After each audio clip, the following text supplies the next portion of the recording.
If you become the vice president and you are in a Trump-Vance administration, do you believe a president could pardon himself for federal crimes? Well, look, I'm focused on electing Donald Trump as president. Whether I'm serving in some other role as serving as United States Senator, I think the Trump agenda has worked, Margaret. And on this Well, particular would you question, object if the president were to try to do that? Margaret, we know that the president has to have immunity to do his job. Should Barack Obama be prosecuted for droning American citizens in Yemen? There are so many examples of presidents, Democrats and Republicans, who would not be able to discharge their duties if the Supreme Court does not recognize some broad element of presidential discretion. I'm very confident that they're going to be able to do that. And I'm very confident that the fundamental principle here is the president's got to be able to do his job. In the same way that police officers, judges, prosecutors enjoy some immunity, that principle has to apply to the president too. So you do believe that a president could pardon himself for federal crimes?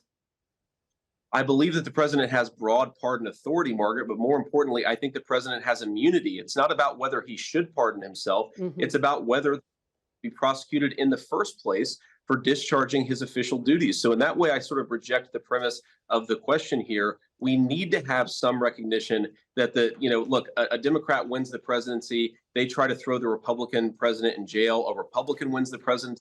They try to Yeah. throw the Democrat president in jail. That is the pathway to unraveling 250 years of American constitutional tradition and making the president totally unable, regardless of party, to do their job. That is not a good thing. And it's not something I think any Republican supports. Okay, to that point, President Trump on that debate stage on Thursday suggested that Joe Biden could be criminally prosecuted after he leaves office. It wasn't clear exactly what crime he was alleging, but he mentioned something about the U.S. border.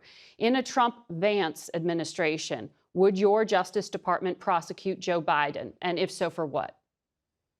Well, first of all, that would be the responsibility of the Attorney General, Margaret. But Donald Trump did not say that he's trying to throw his political opponent in jail. That is Joe Biden, who has in fact already tried to do precisely that.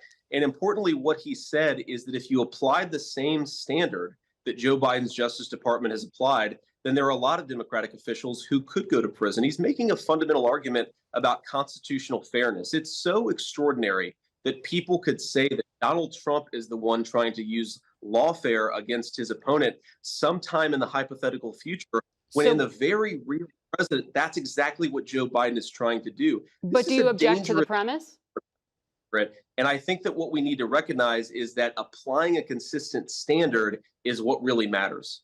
So you would not want the Justice Department to prosecute Joe Biden for any alleged crimes. Is that I correct? want people who Margaret, I want people who commit crimes to face the appropriate response in law. What I do not think is reasonable is for Joe Biden to weaponize his own Justice Department, going Yeah. after Donald Trump, any number of crimes, some of which have already been thrown out, a number of which I think will be thrown out, including on Monday by the United States Court. So the problem that I have, Margaret, is not with which Democrat should prosecute which Republican and vice versa. It's let's get out of the prosecuting of people based on their politics. Let's let voters decide who the president should be, not judges and prosecutors who are politically motivated.